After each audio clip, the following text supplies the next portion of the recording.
Die Here is hier in sy huis teenwoordig. Kom ons raak stil voor die Here. Kom ons aanbid hom.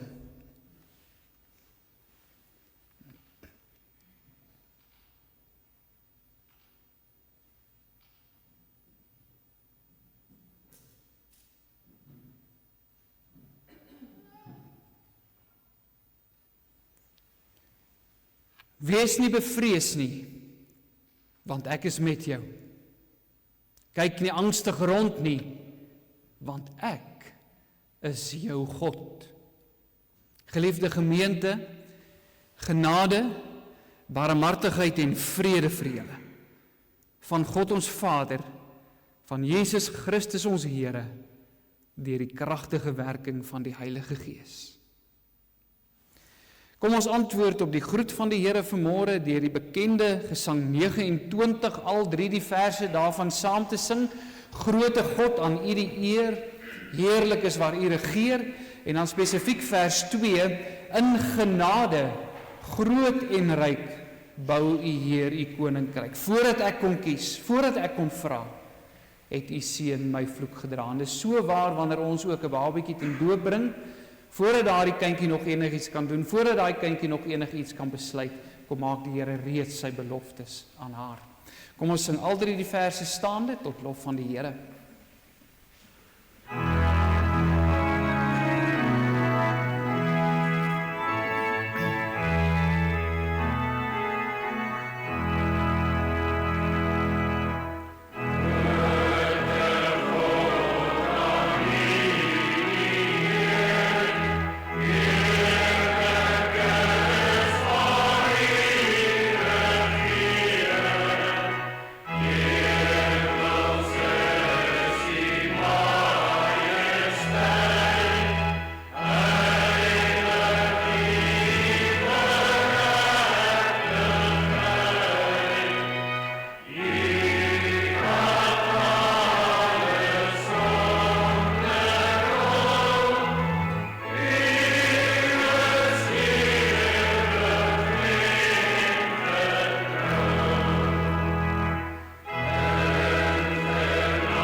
Ek het nie geweet, Gesang 69 werk ook op Gesang 29 se wysie nie. Ons gaan nou Gesang 69 sing as skuldbelydenis hierna.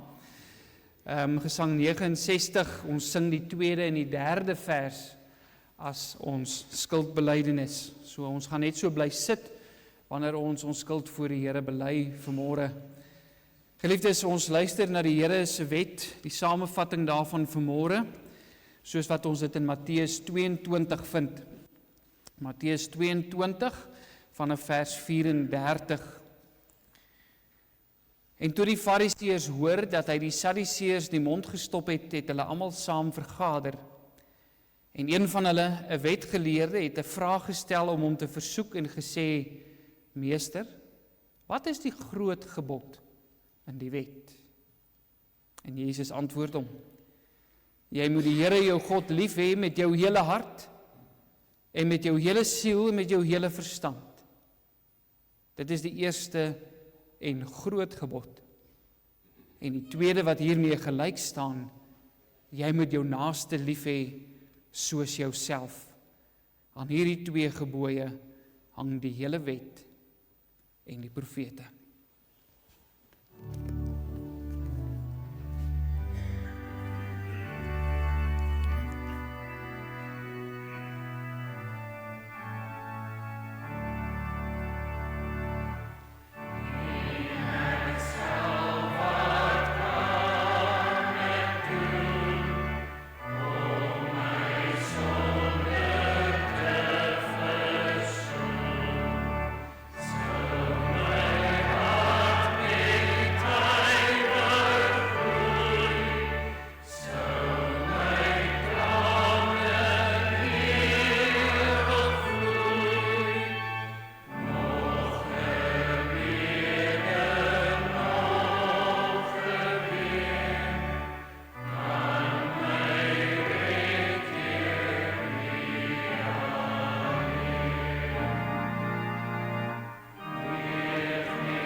Geliefdes, miskien was u vanmôre verlig toe ons die wet van die Here gelees het uit Matteus 22 en nie uit Eksodus 20 uit nie.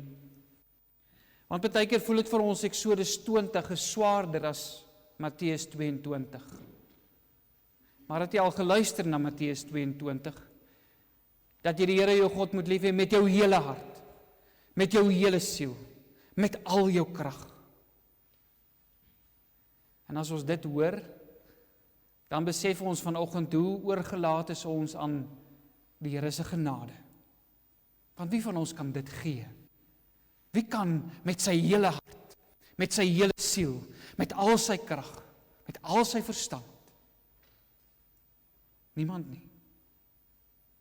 Genadiglik kom die Here vanoggend vir ons en herinner ons aan die woorde van Genesis 15 vers 1, toe die Here vir Abraham gesê het: Ek sal vir jou 'n skild wees.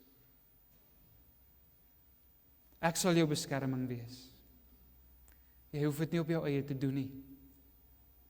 En daarom is ons vanmôre so getroos deur hierdie boodskap van die evangelie wat sê, as jy in Jesus Christus glo, dan word jy vrygespreek van jou sonde. Nie omdat jy iets reg gedoen het nie. Nie omdat jy beter as ander leef nie. Nie omdat jy so 90% daarby uitgekom het om die Here met jou hele hart, siel, krag en verstand te dien nie, maar omdat Jesus Christus in jou plek gestaan het. En omdat hy die Here sy God liefgehad het met sy hele hart, met sy hele siel, met al sy krag. As ons sondes bely, hy is getrou en regverdig om ons die sondes te vergewe en ons van alle ongeregtigheid te reinig. 1 Johannes 1 vers 9. Maar wie egter voortgaan om op sy eie vermoë staat te maak, om guns op so 'n manier by die Here te probeer wen, moet weet, jy sal altyd geweeg word en jy sal altyd te lig bevind word. Geliefdes, nou dat die Here ons vrygespreek het, nou wil ons geloof in hom bely. En hierdie God glo ons, hierdie God wat ons liefhet, hierdie God wat ons teen homself beskerm, die drie enige. Kom ons bely die geloofsbelijdenis van Nicea, soos volg in ons harte, ons doen dit staande.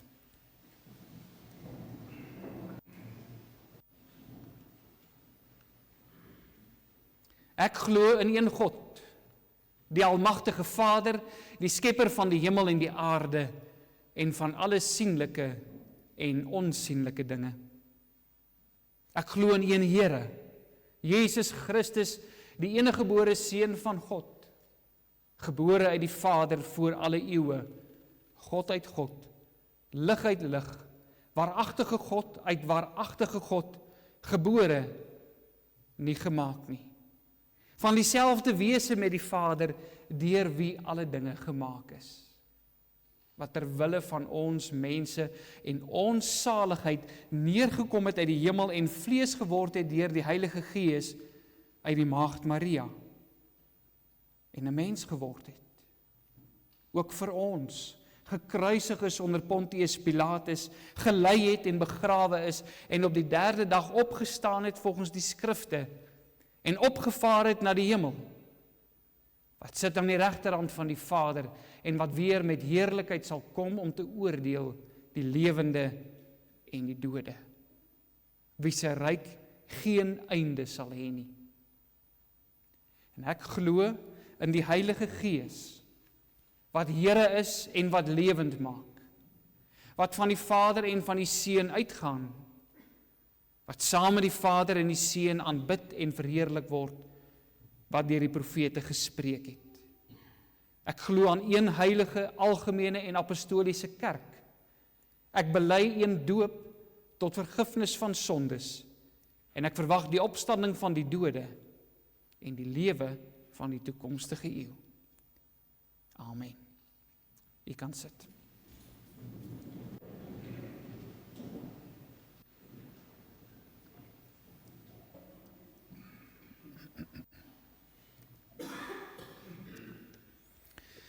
Geliefdes, u kan die woord van die Here vanmôre oopmaak saam met my by Genesis hoofstuk 15.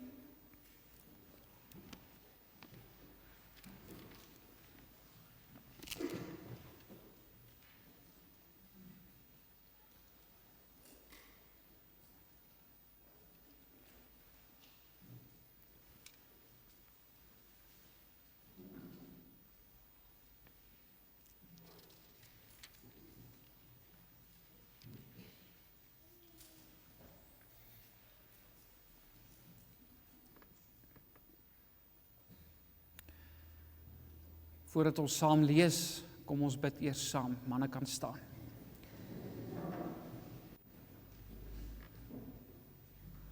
Ons Vader, ons kom vanmôre na U toe en ons aanbid U as die verbondsgod.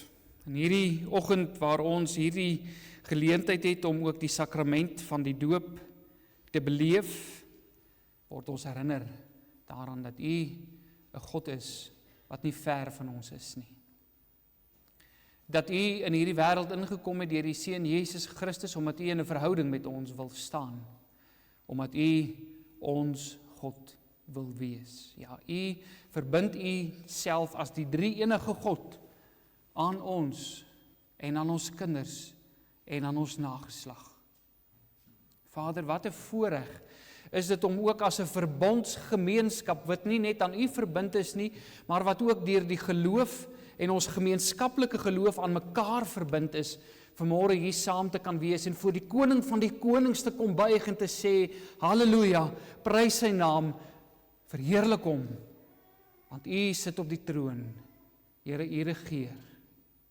U is die een wat red, U is die een wat lewe en dood in U hand hou, U is die een wat die lotgevalle van mense bepaal.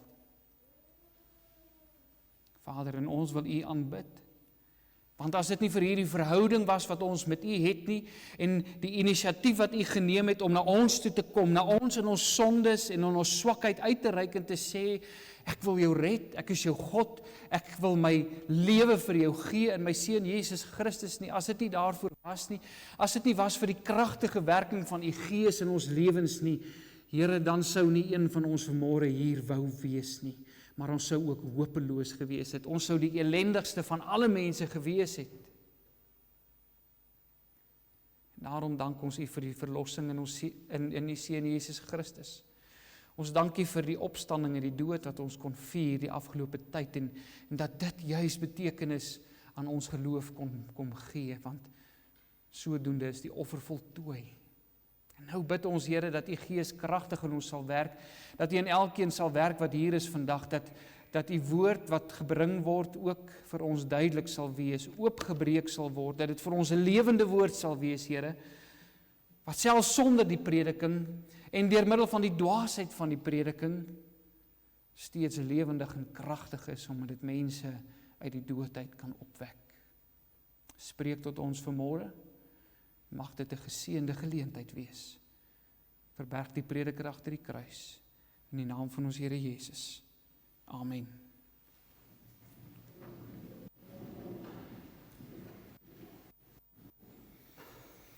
Genesis 15, ons lees vanaf die eerste vers.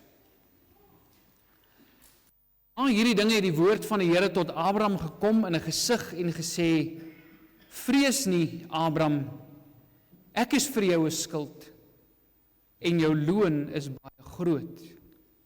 Toe vra Abraham, Here, Here, wat sal U my gee, aangesien ek sonder kinders heen gaan en die erfgenaam van my huis die Damaskener Eliezer is?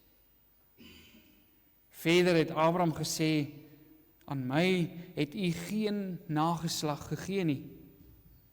So sal dan die bediende van my huis my erfgenaam wees. Toe kom die woord van die Here tot hom en sê, hierdie een sal jou erfgenaam nie wees nie, maar die een wat uit jou liggaam sal voortkom, hy sal jou erfgenaam wees. Daarop lei hy hom uit na buite met die woorde, kyk nou op na die hemel en tel die sterre as jy hulle kan tel. En hy sê vir hom, so sal jou nageslag wees. En hy het die Here geglo, en hy het hom dit tot geregtigheid gereken. Verder het hy vir hom gesê, ek is die Here wat jou uitgelei het uit Ur van die Galdeërs om jou hierdie land in besit te gee. En hy sê, Here, Here, waaraan sal ek weet dat ek dit in besit sal neem? En hy antwoord hom, neem vir my 'n 3 jaar oud vers en 'n 3 jaar oud bokooi en 'n 3 jaar oud ram en 'n tortelduif en 'n jong duif. En hy het dit alles vir hom gebring en dit middeldeur gedeel en die helftes teenoor mekaar gelê, maar die voëls het hy nie verdeel nie. Toe kom daar roofvoëls op die dooie diere af, maar Abraham het hulle weggejaag. En toe die son wou ondergaan, val daar 'n diepe slaap op Abraham en kyk, skrik en groot duisternis het hom oorval. Daarop sê hy vir Abraham, weet verseker dat jou nageslag vreemdelinge sal wees in 'n land wat aan hulle nie behoort nie. Daar sal hulle diensbaar wees en verdruk word 400 jaar lank. Maar ek sal ook die nasie oordeel aan wie hulle diensbaar mag word, en daarna sal hulle uittrek met baie goed. Maar jy sal na jou vaders gaan in vrede, jy sal in 'n goeie ouderdom begrawe word, en die 4de geslag sal hierheen terugkom, want die ongeregtigheid van die Amorite is tot nog toe nie vol nie. En na sononder, toe dit heeltemal donker was, gaan daar 'n rokende oond en 'n vuurige fakkel tussen die stukke vleis deur. Op die dag het die Here met Abraham 'n verbond gesluit en gesê, aan jou nageslag gee ek hierdie land, van die rivier van Egipte af, tot by die groot rivier, die Eufratrivier. Die Keniete en Kenesiete en Kadmoniete en Hetiete en Feresiete en Refahiete en Amorite en Kanaaniete en Girgasiete en Jebusiete. Dit is die woord van die Here. Geliefdes, ons teksvers by die bediening van die woord vanmôre is vers 1. Spesifiek hierdie woorde wat die Here vir Abraham gesê het, vrees nie, Abraham, ek is vir jou 'n skild en jou loon is baie groot.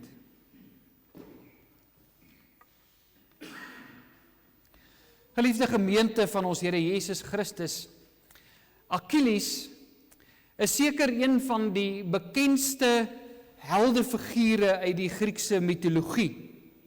Volgens oorlewering, jy ken die verhaal waarskynlik, maar kortliks maar net weer, volgens oorlewering het sy moeder Thetis hom in die water van die Styxrivier gedoop. Rivier wat hulle geglo het, as jy daarin gedoop is, dan sal die God van daardie rivier vir jou in 'n sekere sin onsterflikheid gee, eintlik jou beskerm, sodat jy ondeurdringbaar is. Volgens oorlewering het sy hom aan die hakskeen vasgehou, toe sy hom in die rivier gedoop het, maar sy het hom so styf in die hakskeen vasgehou, dat, hoewel sy hom in die water van die rivier gedoop het, daardie deel van sy lyf nie deur die water van die Styxrivier bedek is nie. Achilles het dus 'n swak plek in sy mondering gehad. Nou volgens die Griekse mitologie was hy een van die roemrykste helde gewees, en veral in die Grieke se stryd teen die stad Troje. En ek weet nie wie van julle het al die fliek Troje gekyk nie, daarin word hierdie mitologie uitgebeeld vir ons, hierdie stuk geskiedenis ook. En dan sien ons ook in hierdie film, en as jy die Iliad al gelees het, dan sal jy dit ook daarin raak gelees het, dat Achilles die baasvegter van die Grieke was, en hy het uiteindelik die kroonprins van Troje vir Hector uitgedaag tot 'n tweegeveg. Hector het manmoedig kom veg, maar hy het uiteindelik verloor teen Achilles. En daar word altyd gesê dat Hector se naam eerder onthou word as Achilles se naam, nie waar nie, al het hy verloor. Maar nietemin. En toe die stad ingeneem is, het Hector se broer Paris hom in 'n lokval gelei, en het 'n pyl afgeskiet wat Achilles in sy hakskeen getref het, en uiteindelik tot sy dood gelei het. Dit is dan ook waar die Afrikaanse uitdrukking vandaan kom, iemand se Achilles heel. Hierdie hakskeen of hierdie hakskeen sening in die agterkant van jou hakskeen word ook die Achilles tendon genoem. Na analogie van hierdie verhaal uit die Griekse mitologie uit. Dit wys dus op 'n swak plek in iemand se mondering. Nou geliefdes, daar is iets aan hierdie mite wat 'n mens op 'n geestelike vlak aangryp. Dit is Achilles se moeder se versigtiging dat haar seun onaantastbaar vir die vyand sal wees. Hierdie moeder se bedoeling was, my kind moet beskerm wees. My kind moet veilig wees. My kind moenie die gevaar loop om deur sy vyande doodgemaak te word nie. En watter ouer wens dit nie vir sy kind nie? Meer nog, wie van ons wens dit nie vir onsself nie, in die besonder wanneer die Satan begin om sy brandpyle op ons af te vuur nie, wanneer ons sien hoe dit ons kinders uitgelewer word in 'n wêreld daar buite waarin hulle nie meer veilig is nie. Maar vanoggend kom troos die Here ons met baie meer as 'n mite. Hy kom troos ons met sy troue belofte. Hy is ons skuld. As hy ons en ons kinders deur sy bloed bedek, deur die bloed van Jesus Christus die offerlam, dan het ons geen kwesbare plekke nie. Geliefdes, wanneer ons aan Abraham dink, dan is dit gewoonlik as een van die geloofshelde van die Ou Testament.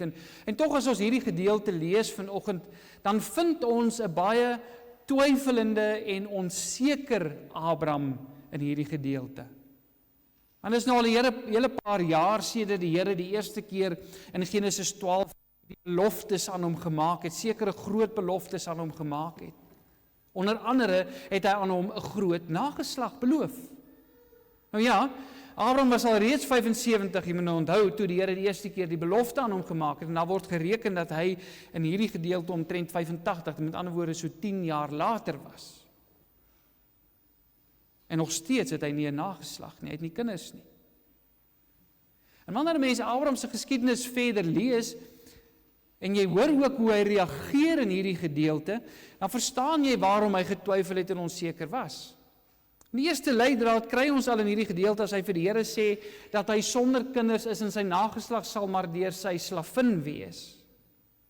Want sien, al het God vir hom 'n nageslag beloof, val dit 'n mens op hoe dat Abraham steeds hierdie belofte beskou het as onderhewig aan my vermoë om kinders te hê. As ek nie my deel doen nie, dan gaan hier nie 'n nageslag wees nie. In hoofstuk 16 lees ons byvoorbeeld hoe hy dan by Hagar ingegaan het om by haar vir hom 'n nageslag te verwek. Die Here het aan hom beloftes gemaak, maar in sy oë sou daardie beloftes net kon waar wees as hy sy kant gebring het, as hy iets gedoen het. Broers en susters, tydens die kerkhervorming van die 16de eeu was hierdie soort onderliggende teologie wat ons by Abraham kry, baie sterk op die voorgrond in die kerk gewees. Daar is geleer dat jy jou kant moet bring om gered te word, dat jy iets moes doen van jou kant af. Mense sal dit baie keer vandag nog sê, al is hulle nie in die Romeinse kerk nie, hulle is dalk in protestantse kerke, hulle sal vir jou sê, die Here doen 50%, maar jy moet die ander 50% doen. Jy moet goed genoeg wees. Jy moet goed genoeg leef. Party mense sien selfs geloof as die prestasie wat jy aanbied. Nee, die Here red jou, maar jy moet glo. Die offer wat jy moet bring, sodat die Here met jou tevrede kan wees. En so benadering skep natuurlik 'n geloofskrisis. Wanneer sondige mense probeer om goed genoeg te wees, want ons moet altyd met hierdie vraag werk, wanneer is ons in God se oë goed genoeg? Wat is nou goed genoeg in God se oë? Is dit as ek so 80% gehoorsaam is? 90%, 95%, 99%? Wat is goed genoeg in God se oë, as ek daardie paadjie, daardie roete wil kies, om uiteindelik gered te word? Wel, die Here is duidelik daaroor. Jy moet gehoorsaam wees. Volledig. Jy moet alles doen. Daar's niks wat jy kan oorslaan, of miskien net so halfpad kan doen, of by tye kan doen nie. As jy op hierdie manier gered wil word, dan moet jy alles doen. 100% gehoorsaamheid, dan kan jy so gered word. Dit was ook die vraag wat die jong man vir die Here Jesus gevra het in die Nuwe Testament, wat moet ek doen om gered te word? Jesus sê van, wat lees jy in die wet? Wat sê dit? En hy sê, Here, ek moet die Here my God lief hê met my hele hart, siel, krag en verstand, en ek moet my naaste lief hê soos myself. Wat antwoord Jesus hom? Hy sê, as jy gered wil word, gaan doen dit, en jy sal lewe, gaan doen dit. En daar begin hy sy probleem agterkom. Want hy weet, hy kan dit nie doen nie. In 'n geval nie volledig nie. En nou begin hy met die Here redekawel en sê, maar wie is my naaste? Ek wil net seker maak, moet ek nou almal so lief hê, of kan ek net party daarom so lief hê? Sien broers en susters, die probleem met hierdie, hoekom dit 'n geloofskrisis veroorsaak is, dis soos om van iemand met 'n geamputeerde been te verwag om vir hom te sê, luister, as jy die 100 meter in 10 sekondes kan aflê, dan gee ek jou R1 miljoen. Ek beloof vir jou 'n groot prys. Al wat jy moet doen is, jy moet net die 100 meter in 10 sekondes aflê. Maar weens sy gebrek sal hy dit nooit kan regkry nie. Maak nie saak hoe hard hy oefen nie, maak nie saak hoe hard hy probeer nie. Daar is net geen manier wat hy dit sal kan regkry nie. En dis waarom Abraham twyfel. Hy het gevoel, hy moet presteer om God se beloftes 'n werklikheid te maak, maar sy ouderdom het sy prestasie nie alter nie waar nie.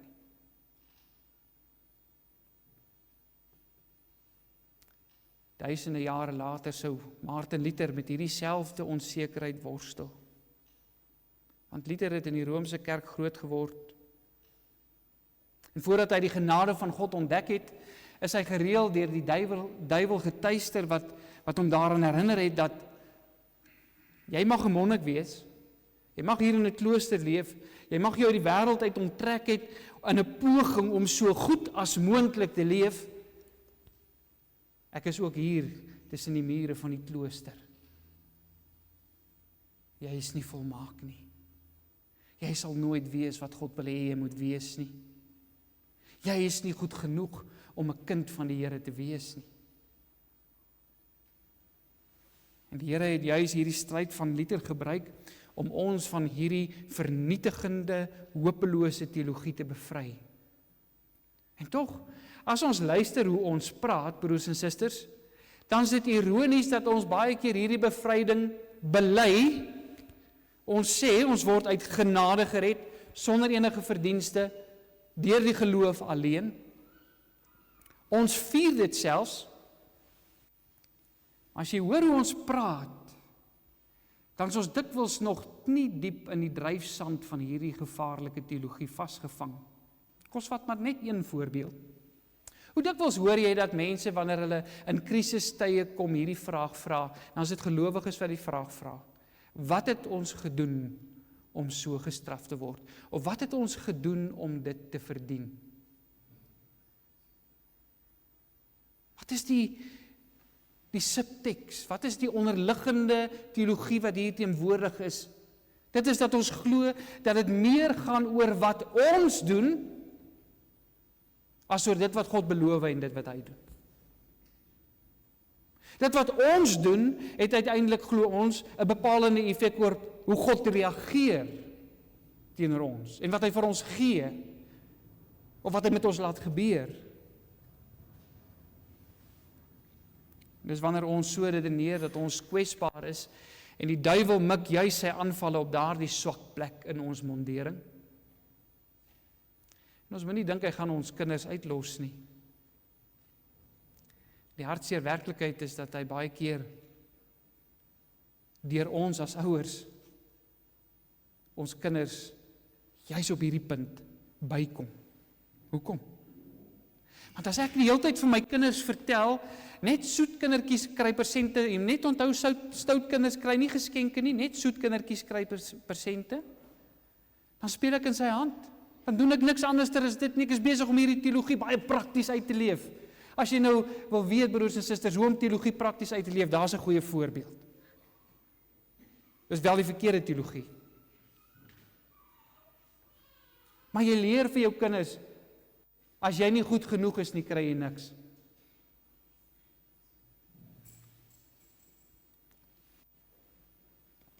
Hulle twyfel. En hulle raak baie keer ouer. En dan is ons geneig om aan ons kinders minder genade te bewys as wat die Here Jesus aan ons bewys het. Ons bewys minder genade wanneer hulle in swakheid foute maak. En dan beleef hulle naderhand 'n geloofskrisis. Hulle twyfel, want maak nie saak hoe hard hulle probeer nie, ek sal nooit vir my pa goed genoeg wees nie. My ma sal altyd iets te sê hê. So wat leer ons hulle? Om geliefd te wees, om aanvaar te wees, beteken jy moet op standaard wees. In die samelewing waar hulle groot word, het ook nie veel genade met hulle nie, veral nie met Afrikaner kinders nie. Hulle word die hele tyd herinner hoe sleg hulle eintlik is. Hoe sleg hulle verlede is, wanneer hulle verlede hier onder hulle neuse gevry word. Wanneer 'n mens jouself met hierdie soort mondering probeer beveilig, dan sal jy altyd kwesbaar wees, broers en susters. As dit jou skuld is, as jy dink ek gaan dit as 'n skild gebruik om die bose se pile af te weer, hoe goed ek is, wat ek al bereik het in die lewe, hoe gewild ek is, dan gaan jy dit nie maak nie.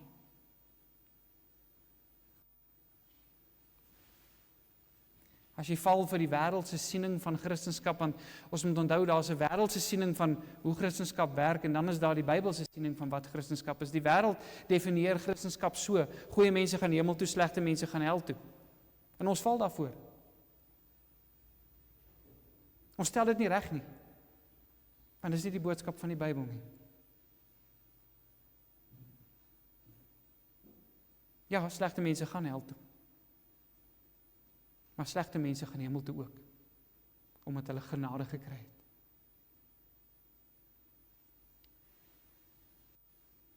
En as ons dit nie besef nie, gaan ons 'n permanente geloofskrisis beleef, want wie is werklik goed genoeg? Daarom dat Luther so hard gesoek het na 'n genadige God. 'n God wie se optrede teenoor ons nie bepaal word deur ons optrede teenoor hom nie. 'n God wat vir ons die teenoorgestelde gee as wat ons regtig verdien. En is hierdie God wat in ons teksvers verklaar, vrees nie, Abraham. Wat is die gronde? Hoekom sê die Here vir hom, vrees nie? Want ek is vir jou 'n skild. Jy verdedig jouself nie. Ek is vir jou 'n skild. Loon is baie groot. Daarna lees ons, en Abraham het dit geglo en dit is hom tot geregtigheid gereken. Die Here het nie eers vir Abraham gevra, glo jy dit, is geloof jou prestasie nie, kan ek dit vir jou gee nie? Hy het dit eers vir hom kom gee. Geliefdes, hierdie uitspraak van die Here maak een ding vir ons baie duidelik. Jou loon by God is nie groot oor die dinge wat jy doen nie. Jou loon is groot as gevolg van wat die Here doen. Abraham, dit gaan nie oor jou of jou vermoë om kinders te kry nie, sê die Here vir hom. Dit gaan oor my vermoë om die belofte wat ek in jou gemaak het, waar te maak. Dis waaroor dit gaan. Jy dink dit gaan oor jou, dit gaan oor my. Wat in hierdie hoofstuk gebeur, kom van God se kant af. Dis hy wat na Abraham toe kom. Dis hy wat met Abraham praat en nie andersom nie. Dit is op God se aandrang dat daar 'n verbondsluiting plaasvind. God is besig om in hierdie gedeelte Abraham se teologie reg te stel. Die sluit van 'n verbond gaan daaroor dat 'n formele verhouding tussen twee partye aangeknoop word. En in die Bybelse tyd, as jy 'n kontrak met mekaar gesluit het, dan het jy 'n verbond met mekaar gesluit. Letterlik sê die Hebreëus, jy sny 'n verbond met mekaar. En daardie gebruik lees ons van hier, in hierdie gedeelte. Hulle het nie kontrakte gehad soos ons, wat jy onderteken het met jou handtekening. Jy was nie by 'n prokureur gewees en sulke tipe dinge nie. As jy 'n ooreenkoms met iemand gesluit het, of gesny het, dan het jy 'n verbond met so iemand gesluit. Waarin twee partye by mekaar kom en sê, dis die voorwaardes. Ons gaan nou 'n ooreenkoms met mekaar aan. In Genesis 17 lees ons wat was die voorwaardes gewees van die verbond. Die Here sê, ek sal vir jou 'n God wees, en jy moet vir my 'n volk wees. Hoe is jy vir God 'n volk? Deur aan hom gehoorsaam te wees. So dis eintlik in effek wat die Here van Abraham en sy nageslag eis. Ek sal vir jou God wees, jy en jou nageslag moet aan my gehoorsaam wees. Nou die eerste deel is wonderlik nie waar nie, dis wat ons almal wil hê, dat die Here vir ons 'n God moet wees. Maar die tweede deel laat ons sidder, want is ons nie dan nou maar net weer terug by wat ons moet doen nie? Die Here sê, ek sal vir jou God wees, en jy moet vir my 'n volk wees nie, jy moet aan my gehoorsaam wees nie. Gaan dit nie nou maar weer oor wat ons moet doen nie, maar wat ons weet ons nie kan doen nie?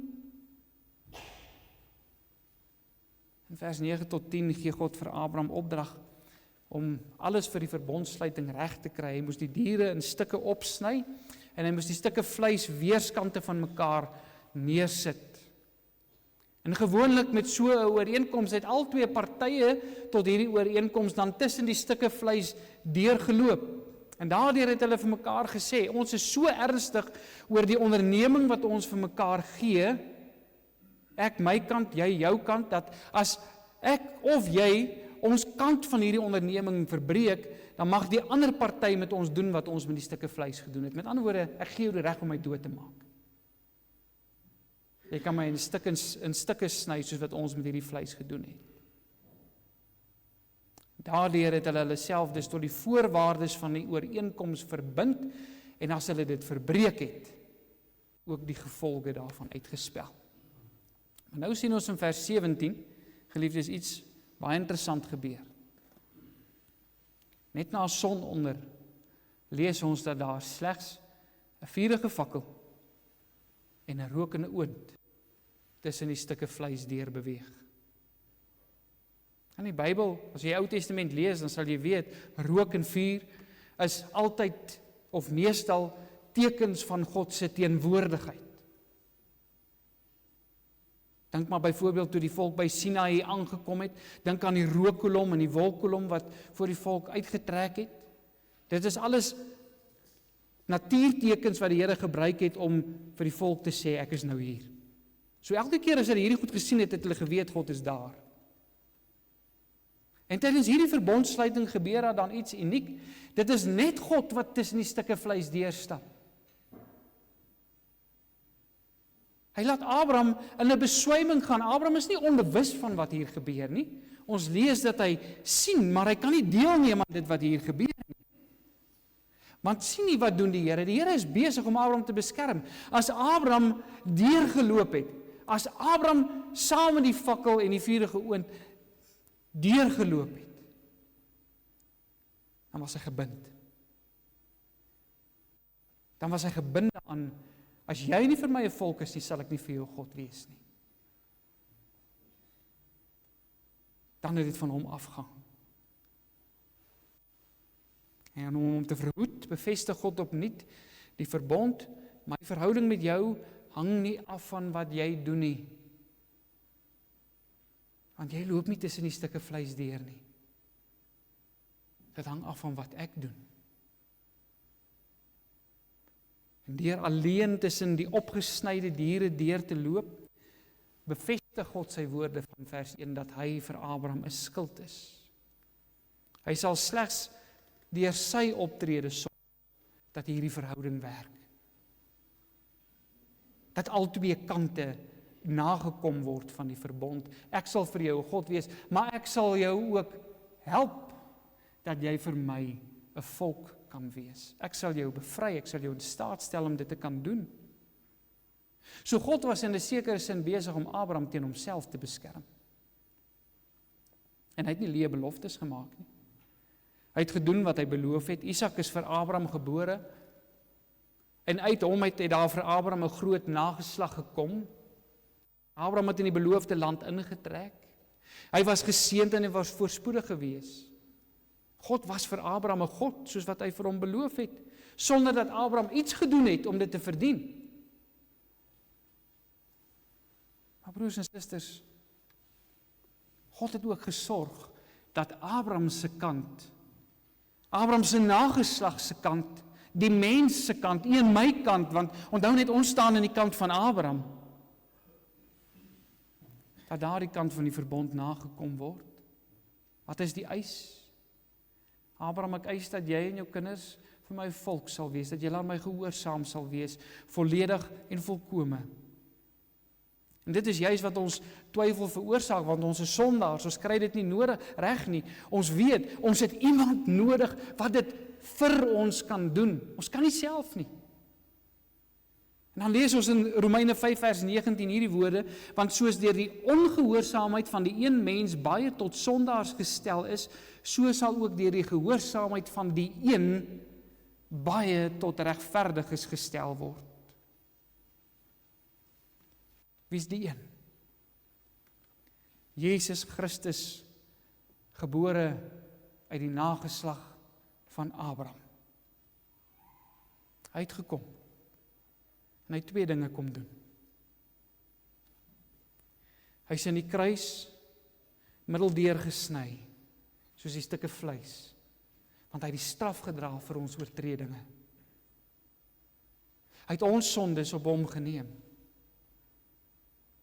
Maar die tweede ding wat hy gedoen het, en daarom word hy ook die Israel van God genoem, hy was in my plek, in jou plek, gehoorsaam. Nie 80% nie, nie 90 of 95% nie, volkome. Tot die dood toe. Hy het gedoen wat van ons geëis word, maar wat niemand van ons kan gee nie. Broers en susters, maak dit hom nie mooi nie. Is dit nie wat jou aantrek na hom toe nie?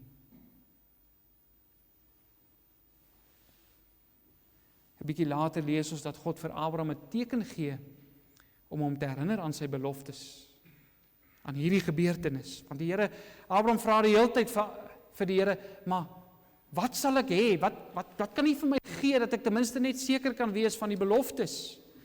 Dan gee die Here vir hom 'n teken. Voordat hy vir hom 'n nageslag gee, gee hy vir hom 'n teken. Die besnydenis. Dit was 'n sigbare teken van 'n onsigbare waarheid.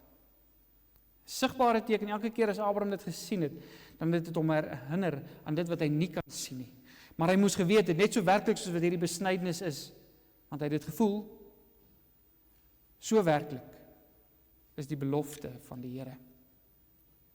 En nadat die Here Jesus gedoen het wat hier beloof is, kry gelowiges 'n nuwe teken in die plek van die besnydenis, die doop. En net soos die besnydenis is dit ook vir ons 'n herinnering, 'n sigbare teken van 'n onsigbare waarheid. Oor Martin Luther word daar vertel dat wanneer die duiwel hom so getuister het daar in die klooster en hom heeltyd laat twyfel het, omdat hy nie goed genoeg is om 'n kind van die Here te wees nie, dan het hy 'n houtlesenaar gehad waarop hy in bordkruit neergeskryf het op die lesenaar, "Ich bin getauft." Wat beteken, ek is gedoop. Elke keer as die duiwel gekom het, het hy daai woorde weer gaan oorskryf, onderstreep. Gaan lees sy biografie, wat in Engels vertaal is as Luther, Man Between God and Devil. En dan sê hy, die enigste manier om van die duiwel in sy aanslag ontslae te raak, is om te glo in Jesus Christus, deur te sê, ek is gedoop.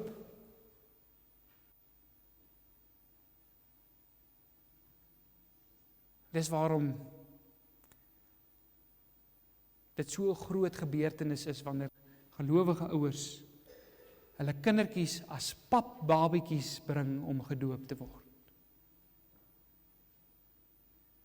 Hulle ontvang die teken dat God alles vir hulle gedoen het op 'n tydstip in hulle lewens toe hulle vir hulle self nog niks kon doen nie.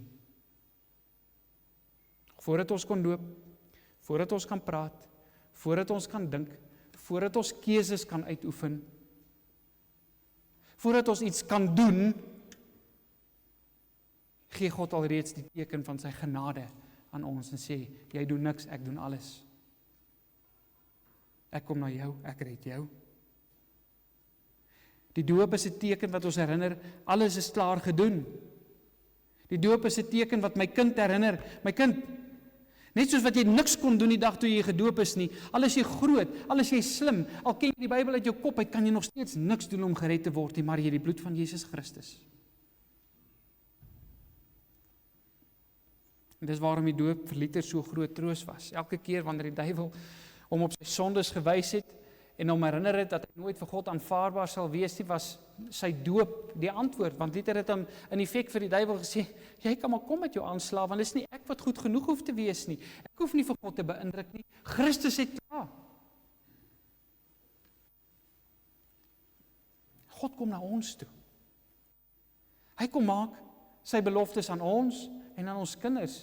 Mense sê baie keer vir my, as ek vir hulle vra, kom bring julle kinders om gedoop te word, dan sê gereformeerde ouers vir my, wat reg is, daar is maar net reg is, maar dit is nie die primêre saak nie, want dan sê hulle, ons bring ons kind sodat ons daardeur kan beloof om hom of haar tot eer van die Here groot te maak.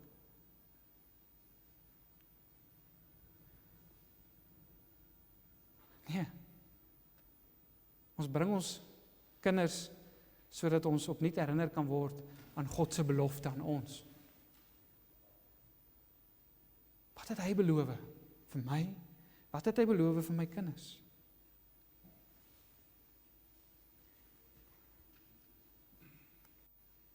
Hy beloof, daar is afwassing vir ons sondes deur die bloed van Jesus Christus. Die doop is nie die afwassing nie. Die Here sê net, ek beloof vir jou, daar is afwassing vir jou sonde.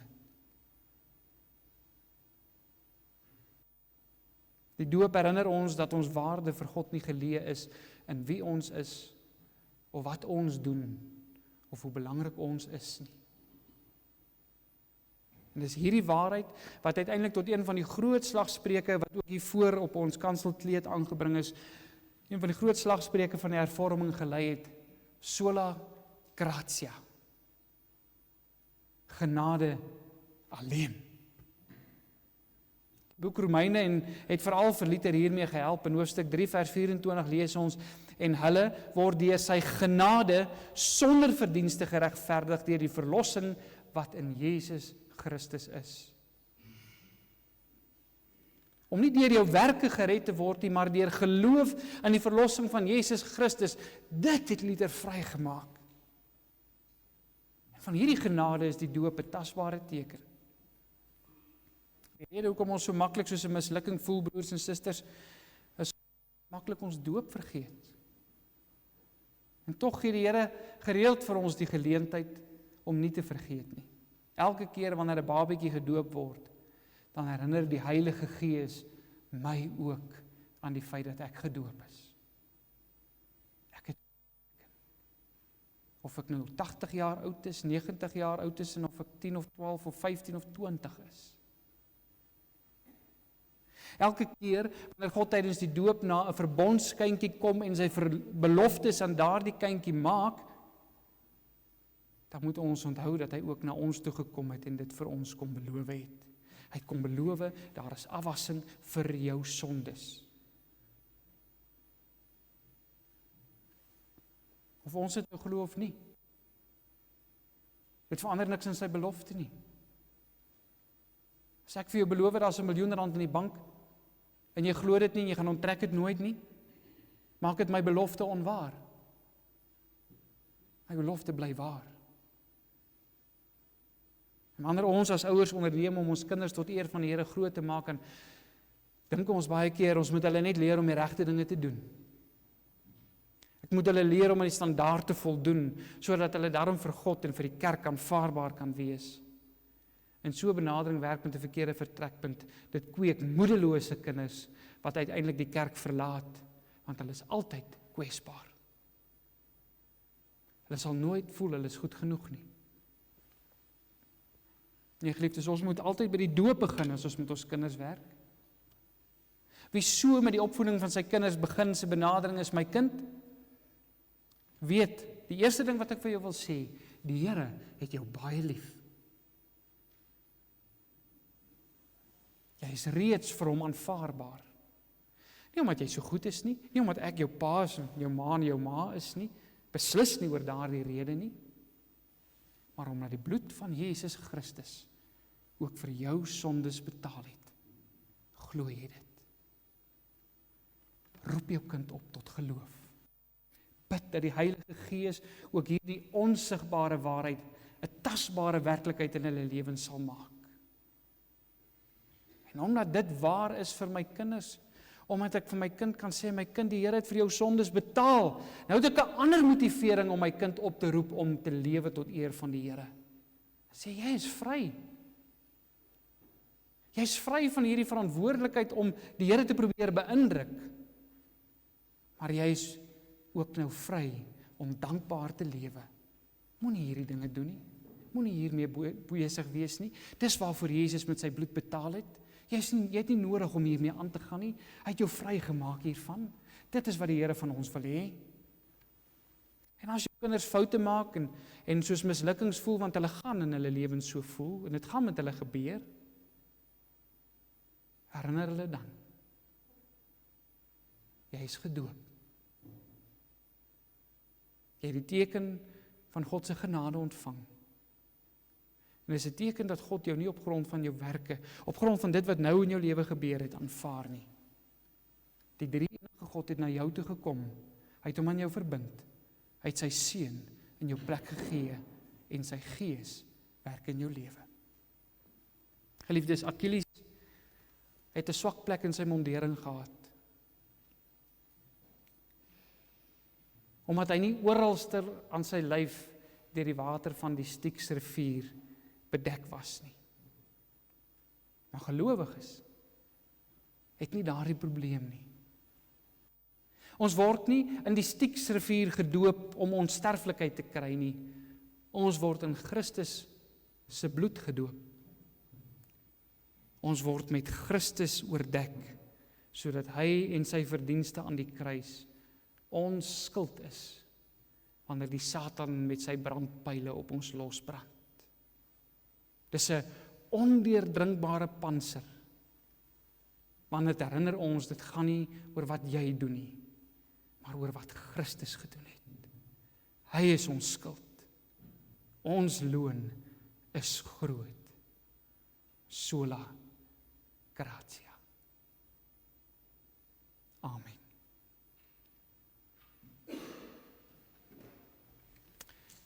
Geliefdes, ek gaan die gebed doen nadat ons die doop bedien het. Ek gaan daartoe oor om die formulier vir die doop voor te hou.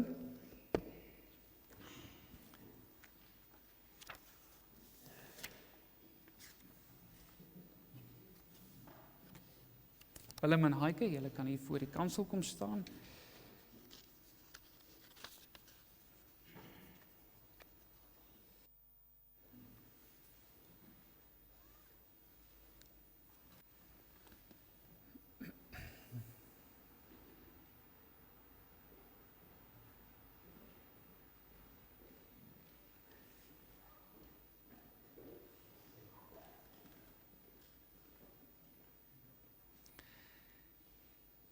Geliefdes in die Here Jesus Christus, vir die bediening van die doop moet ons die volgende weet en ons moet met ons hele hart daarop vertrou.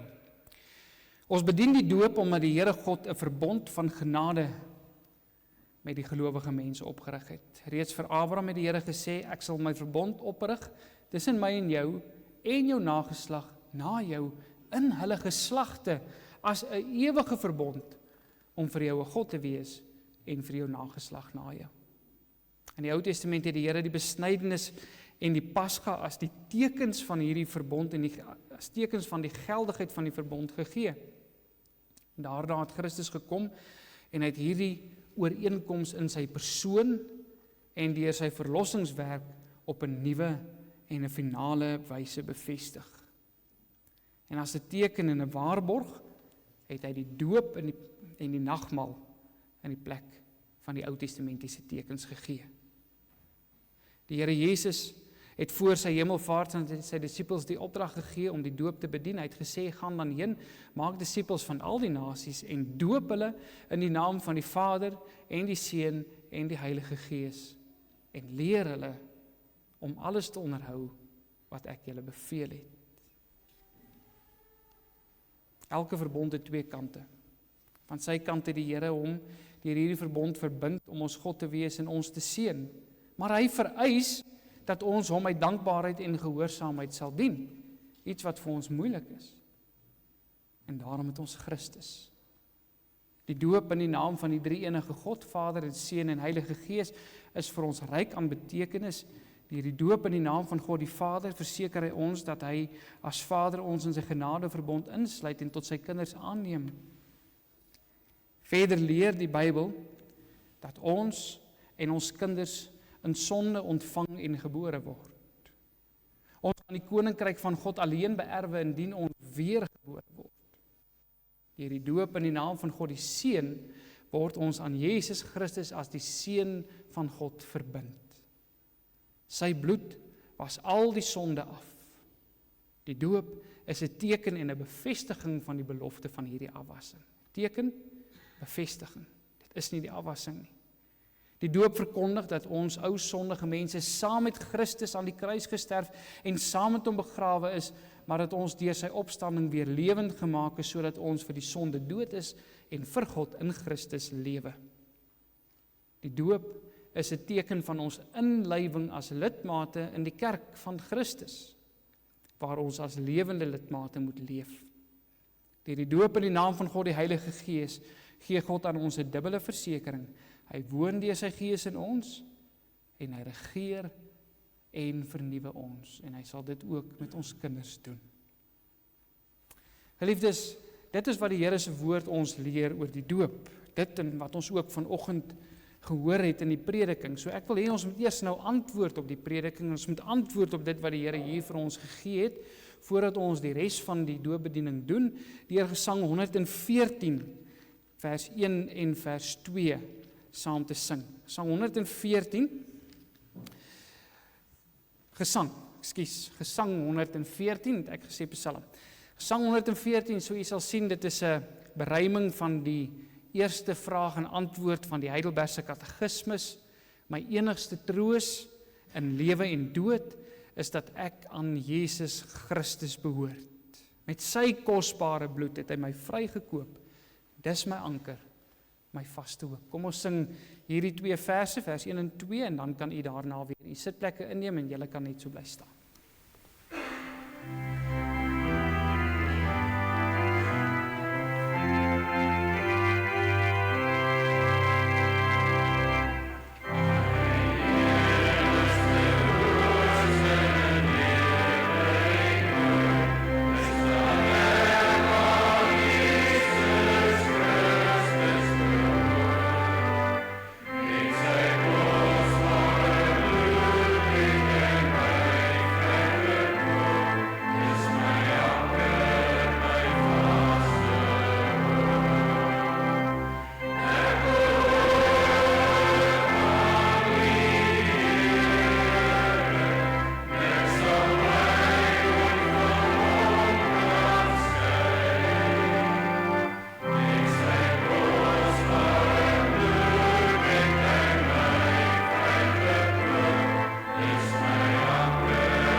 Geliefdes, dit bring ons by die verpligting van die doop. Die kinders van gelowiges moet gedoop word, maar die Here sluit tog van die begin af ons kindertjies by sy genadeverbond met ons in. In die Nuwe Testament lees ons dat hele gesinne gedoop is toe die ouers tot geloof gekom het. Die kinders verstaan miskien nog nie die doop nie, maar die betekenis en die belofte wat daar gemaak word geld steeds.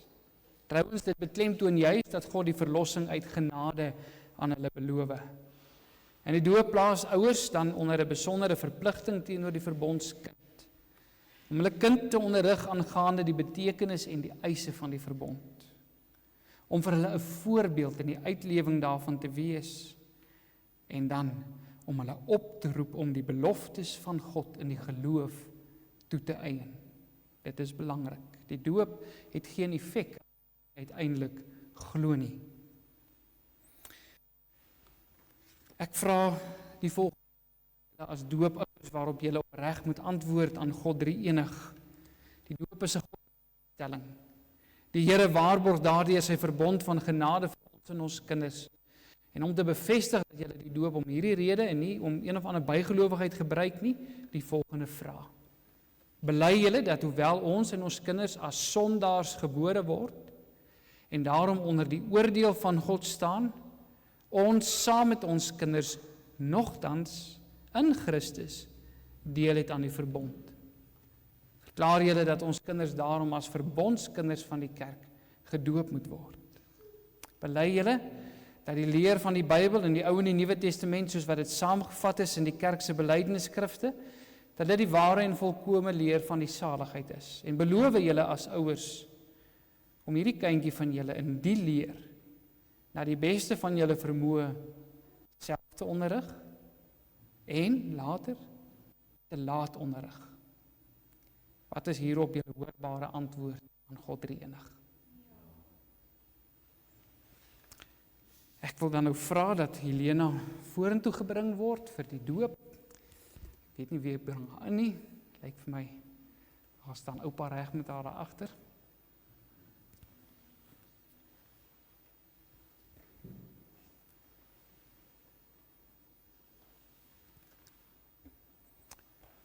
So geliefdes, wat nou gaan gebeur, ek gaan die doop bedien, daarna gaan ek vir ons 'n gebed doen, en daarna gaan ons vir Willem en Heike Psalm 134, die 4de vers, sing saam met Helena. So julle, as ek klaar gebid het, dan kan julle maar net so na die gemeente toe omdraai, ons staan, ons sing dit vir hulle, en daarna neem u weer u sitplekke in. So na die seënbede kan julle ook weer julle sitplekke gaan inneem. Ons sal na die uitspreek van die seën, sal ek julle weer vorentoe laat kom, dan gaan ons die gelukwensing doen daarna. Dan gaan ons ook na die tyd al die foto's neem, so ek weet, ons wil graag hierdie dag mooi vasvang, dit is 'n spesiale dag, en mens moet dit ook vasvang, mens moet vir jou kinders kan wys, dit is regtig belangrik om dit af te neem, en ons gaan dit ook doen na die tyd.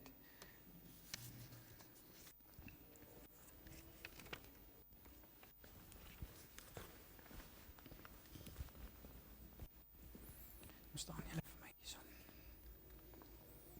Jakob is oor.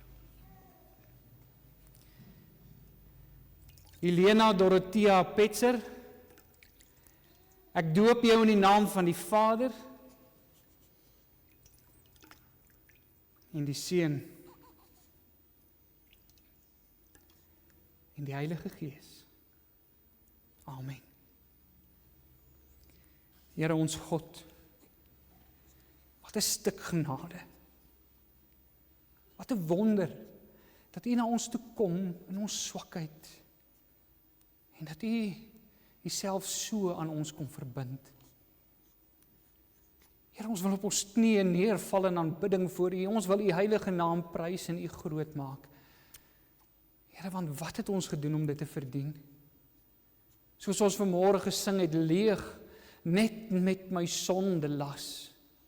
Dit is so ons voor U kom staan, maar ons hou U verdienste vas. Ons hou dit vas ook saam met ons kinders. Daarom bid ons vanmôre vir hierdie gesin, en ons bid vir klein Helena. Ons bid, Here, dat U haar sal seën, en dat U deur U Gees kragtig in haar lewe sal werk, deur haar ouers, en deur U woord, sodat sy ook hierdie beloftes in die geloof sal toeëien. Help ons ook wat hier is as getuies, om deel te neem aan haar opvoeding, en haar te begelei. Herinner ons self ook aan ons eie doop, Here, of ons nou oud is en of ons jonk is. Waardeur U opnuut vir ons vanmôre bevestig. Sola gratia, uit genade alleen. Vergewe ons swakhede, vergewe ons waar ons baie keer so self probeer en op ons eie prestasie staat maak. Laat ons vashou aan U, Here Jesus, wat in ons plek kom staan het, en ons met U bloed bedek. In U naam bid ons dit. Amen. Kom ons staan en sing ons vir hulle Psalm 134 vers 4. En dan kan julle weer sit.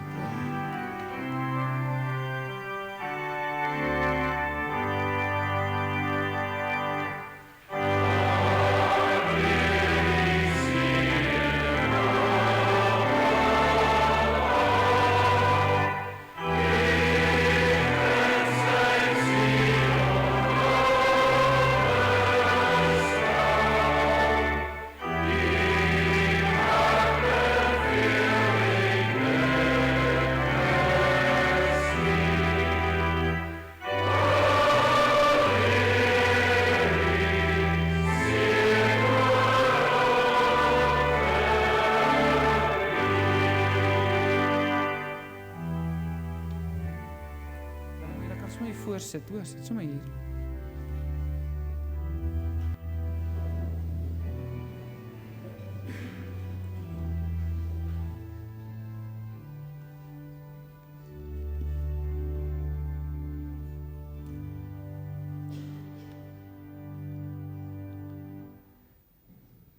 Geliefdes, ontvang nou die seën van die Here terwyl jy so sit, en gaan ook in sy vrede. Die genade van ons Here Jesus Christus, die liefde van God ons Vader en die gemeenskap van die Heilige Gees bly met julle elkeen. Amen.